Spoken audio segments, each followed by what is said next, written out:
তোমাদের তো আগের ভিডিওতে বলেইছি আমার খেয়ে উঠতে উঠতে এখন 3টে হয়ে যাচ্ছে, ওই জন্য না আর শরীর সাথ দিচ্ছে না। তাড়াতাড়ি করে খেয়ে দিয়ে একটুখানি না চলে আর ঘুম থেকে উঠি 6টার সময়। তো একদমই আর শরীরটা মানে টেনে হিঁচড়ে কাজ করিয়ে নিয়ে দুপুরবেলা একটু খেয়ে দিয়ে ঘুমিয়েছিলাম। উঠে দেখো একটুখানি ফ্রেশ হয়ে মুখ টুক ধুয়ে চুল বেঁধে নিলাম, 1 বোতল জলও খালি করে নিয়েছি। এই যে গাছের গোড়ায় জল দিতে চলে এসেছি, গাছের গোড়াটাতে বেশ কিছু বন হয়েছে, মানে ছোটো ছোটো ঘাস এসব জন্মেছে, এগুলোকে তুলে ফেলতে হবে। ভাবলাম কালকেই করবো, আজকে আর করবো না। আর ওই যে রান্না করে খাওয়া দাওয়ার পর বাসনগুলো না আর মাজা হয়নি, ওগুলো বেশি নেই ছিল, ভাবলাম ঘুম থেকে উঠেই একবারে মেজে নেব। তারপর যে বোতলগুলো খালি হয়ে গেছে টেবিলে গড়াগড়ি খাচ্ছিলো, সেই বোতলগুলো ভরে রাখলাম। রাত্রে ভাত বসিয়ে দিয়েছি, দুপুরের রান্না মাছের ঝোল আছে, তো রাত্রে সবাই ভাতই খাবো। তারপরে দেখো একটুখানি ঠাকুরের সন্ধ্যেটা দিয়ে দিলাম, আর রিক ঘুমোচ্ছিল, ওকে তুলে দিলাম। আর ওর চা করবো, চা খাবো।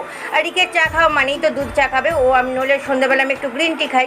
আর এই যে চা খেয়ে জামা কাপড়গুলো পাট করতে করতে আজকে ভিডিওটা শেষ করছি। দেখা হচ্ছে নেক্সট দিন।